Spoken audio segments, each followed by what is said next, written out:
Hey friends, it's me, Micah. This is the Homestead bandwagon.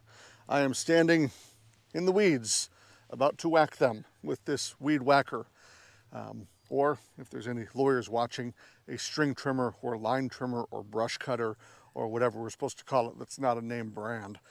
Even though I think the weed whacker name brand is now defunct. Regardless, I'm in the good old US of A, and the great thing about being in the US is we've got options, baby.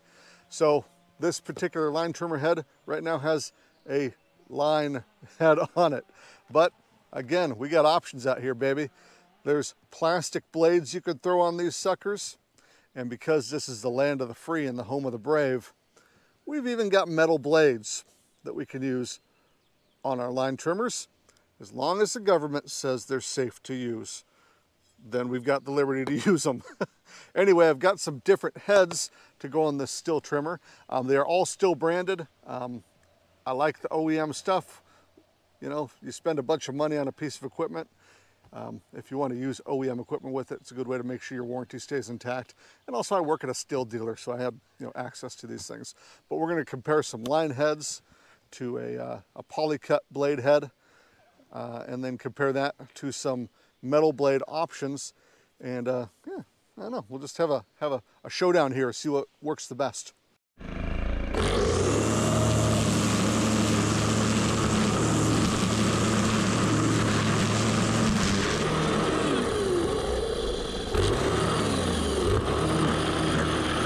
Okay, so the first thing we'll look at is just your venerable old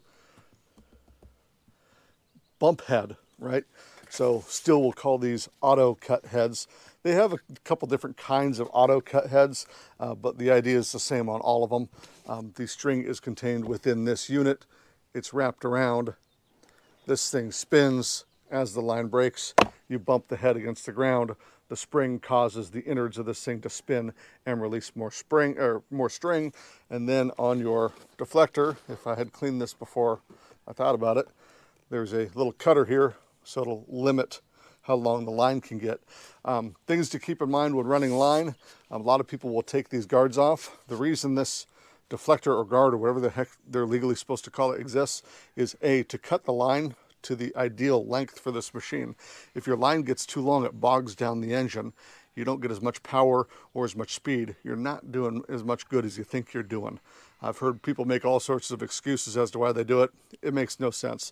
Okay, this is 105 line. This is the size line I use the most. With our power head, we have the FS 131. It's the biggest line trimmer style head they use before they get into dedicated brush cutters. It spins fast and it doesn't break off too badly. Sometimes I'll use bigger line, but with this AutoCut head, this is kind of the biggest line we can run reliably. And this is round line. There's also square line and flat, whatever. There's lots of different kinds of line. In the end, this spins, it cuts stuff, works pretty good. So with these line trimmer heads, the reason they're so popular and so ubiquitous, is that the word? Is you can whack them against anything, the line will just break, and then you can feed out more line. So they're really great on stuff like hardscapes. You know, you're whacking this line against a sidewalk or something. Sure, the line will break, but you can just feed more line out. You're not destroying the line as a whole, you're just destroying a piece of it. So that's really, really nice about these. You can tip them up on edge. A lot of folks will call these an edger and use them to edge grass. That's pretty neat. You know, if you're running against fences, so you don't want to destroy a fence line, this line, if you get thin enough line, and then not like serrated line or something, will do a lot less damage to the fence. Especially like wood fence posts or vinyl fence posts, you can destroy them if you're not using softer line. And then, you know, stuff like working around wire mesh fences. Again, the line will just break off. It probably won't be the end of the world. All right, so herein lies everybody's least favorite thing about a bump head. We were out trimming and the line broke off at the eyelet. This one's inside. It won't come out. So, you know, I take my needle nose pliers and pop it in here and open up this head, and then I've got a dork around with all the line in here, and get it reset. You know, not the worst once you get used to doing it. In this case, the line got caught on itself and couldn't release, so you got to get in here and release it and rewind the head. And oh my gosh, it's actually really stuck on this one. So you get the point. It can be kind of inconvenient reloading these bump style heads. You know, once you get used to them for using them for a while, you get to be pretty good at reloading them pretty fast. You know, that's why I keep the, whoops, that's why, I guess I'm not that fast at doing it. That's why I keep the needle nose pliers with me. It just makes this head easier to deal with. But yeah, for field fixing, not too bad. Things back together, ready to go out and do some line trimming. But let's say you just hate this. That is where the Durocut or FixCut heads come in. So this is a head that just takes a pre-cut piece of line. So Stihl actually sells pre-packaged line for the Durocut. But what I found is you can cut your own line and just feed it in. You don't have to use their pre-cuts. So you walk around with a bunch of line in your back pocket, right? It's not the worst thing in the world. You know, if you get frustrated by those bump heads, sure, you can cut yourself a bunch of line to save money or buy their more expensive pre-cut stuff. The Durocut heads have a spring inside them that holds onto the line. It likes round line, and it likes their Durocut line. It doesn't like square line. I don't think it likes triangle line. So if you're a line aficionado, the Durocut is not the way to go for you. Thankfully, there is, let's pull this line out. So you pull your line out from the inside to release it from the spring. They do make just a standard FixCut line. This is just a piece of metal with holes drilled in it. And it's kind of cool because it has 2, 3, 4 holes in it. So you could feed a lot of line through. A lot of people like to think more line is better. I disagree. I think it slows down your line head, but whatever. So with this, you're pre-cutting your pieces of line. You're feeding your line through part of the head, and then you got to like feed it through another thing, and then weave it through another thing. And we're doing all this stuff. Whoops, I made a knot on accident. Okay, I've weaved it through a bunch of stuff, and then I'm pushing it through the hole on the correct side. And we have made ourselves a basket. No, we have now made a line head that holds onto this line so it doesn't go flying out as soon as you start spinning it. Okay, so yeah, nice pre-cut line. You don't have to worry about it clogging up inside the head. You don't have to worry about, well, it'll still break at eyelets, but then you just load through more line. Some people think this stuff's faster, okay? But the thing about line heads is they're great on soft material with this line, but anytime you run into hard material, the line breaks, right? So that's good if you're working against fences, and great if you're working against, say, sidewalks and stuff. But if you're running into woody stuff out there while you're cutting brush, this line is constantly snapping and it won't cut through everything. It won't cut through like salmon berries if you have that where you're at. So it cuts through stuff that's green, struggles with stuff that's brown, right, woody material. So that's the downfall of any line head. The benefit of these pre-cut heads is you can pick whatever kind of line you want to fit through, put through it, at least on this one, because all you have to do is make sure it fits through a hole. So whereas a Durocut head, or whatever you want to call these heads where they use their own specific pre-cuts, you can maybe, you know, make something work. The simple metal heads where it just has holes and something you know, wind your line through to hold it, these would be the most adaptable of the line heads. Now, that's what we know about line heads. Now, somewhere in the middle, Stihl makes the Polycut head. So it has little, oh, hey guys, how are you? Little plastic blades. So these will not break as easily against material. Let's go try this thing out. And it does have a little trick. You can actually, I don't know if you can see it. There's an eyelet through there. So if you run out of these little plastic blades, you can feed line through. So we'll go toss this on and go shove it in some brush.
polycut blade or plastic blades, you know, real downfall is that they bust and shatter and shred, and then you've got to put new ones on. To replace the blades, you have to remove the unit from the line trimmer, pop this head open, and then you can replace the blades, and you're kind of stuck with your manufacturer for your blades. So Stihl sells the blades, that's where you're buying them from. So you pop them on like that, close the top like such, and then reattach it to your line trimmer.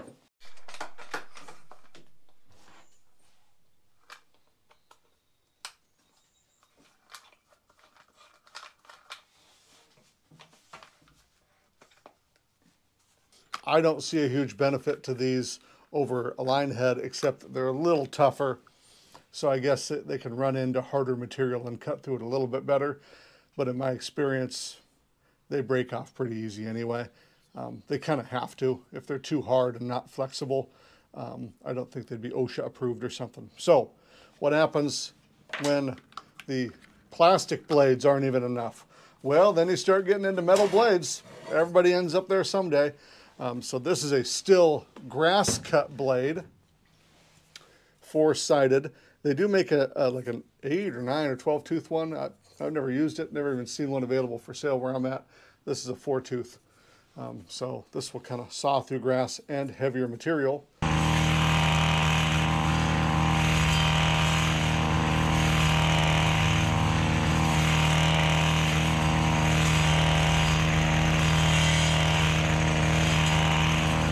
So this here grass knife, really convenient if you really hate replacing line or replacing little plastic blades or replacing anything. You just want to go out there and cut stuff. This goes out there and cuts stuff. Those are the pros of it, okay? You can also sharpen these if you want, and they're really cheap. This costs about the same as a big spool of line. So, you know, if you just want to go out there and cut, these are really, really handy. The cons of these brush knives is when you're working against hardscapes, first of all, they'll wreck the hardscapes. It might not happen immediately. It's kind of surprising how little damage these do initially to like wood fences, but over time, they're gonna cut the fences, you know, and then hitting stuff like concrete, you're gonna chip away the concrete. It's just gonna happen. And they cause sparks. If that is a concern, you don't want to use this. You don't want sparks when you got dry grass causing fires. You don't want to use a blade. If you hit a rock out in the field, causes a spark, and you're surrounded by dry grass, you may be having yourself a real bad time. And then the real downfall of these is the length. At least on Stihl, these are about 4.5 to 5 inches long. Line comes out to 8.5 or 9 inches. So it's going to take twice as long, except for the time you spend releasing your line from your line head to cut with this as it would with similar line. This does great on grasses, really thick matted grasses. It does a good job. Woody stuff, not the best. And really light wispy stuff like ferns and whatnot that you'd maybe lift your line up and kind of chop like that or kind of shred. Doesn't do a great job either. You know, viney stuff that gives easy. It'll just kind of push that stuff away.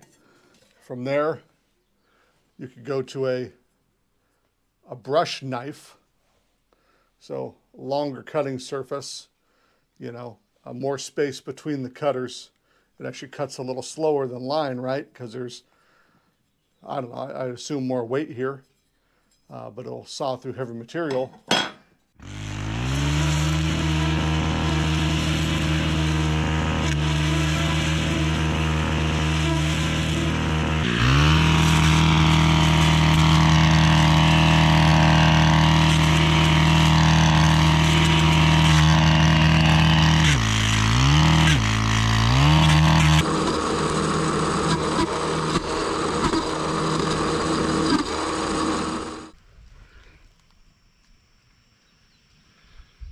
So what's the thoughts on the brush knife?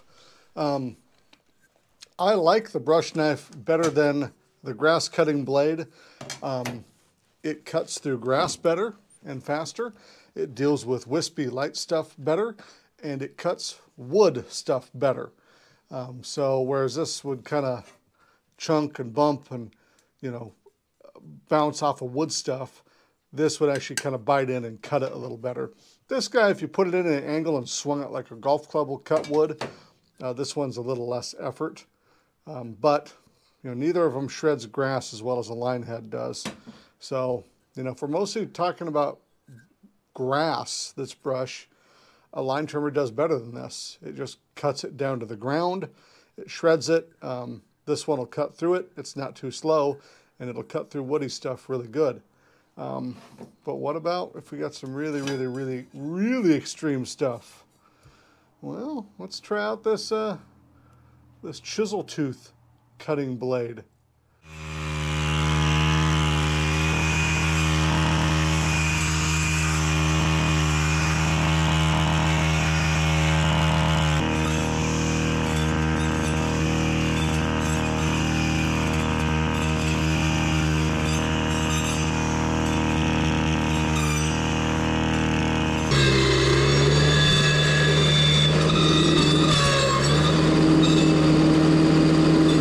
All right, this thing is impressive. I didn't even go out and try the brush blade on the couple things I did with this because this just crushed everything it touched. Cuts through grass, cuts through blackberries, and it cuts through wood. I mean, I was cutting saplings with it. Your only real limitation is your depth from center to outside. That's your only limitation. Anything bigger than that, you should be using a chainsaw for anyway. Okay, so what's our verdict on all of this stuff? Well, we got this circular saw blade, and I tell you, versus all the blades, this was the best blade. It eviscerated all the material it touched. It would cut through wood. It did everything, and it's quite dangerous as well. So this side of the blade is the cutting side. This is not. There is an arrow on this limit stop that tells you, but if you hit stuff on this side, it's going to fling this thing off to the side, which leads me to, well, I guess would potentially be a negative on this guy. Once you put this on your machine, it's basically dedicated to this circular saw blade. You've got to have this limit stop on here. This is a protective item, but it also gives you enough room to cut on the cutting side. You've really got to use it, which still tells you with a machine that has handlebars, because this machine will fling out of your hands if you're using just a loop handle. So you got to use a brush cutter style with handlebars, and really you got to wear a harness to hold that thing onto your body as well. Because I was just using it on this thing because Stihl tells us to. I figured I'd put it on my combi system, which I prefer these combi systems because you can, you know, pull the tool off here and put on a different tool. You know, you just unscrew it, put something else on. That's convenient, right? I'm gonna throw my pole pruner on here.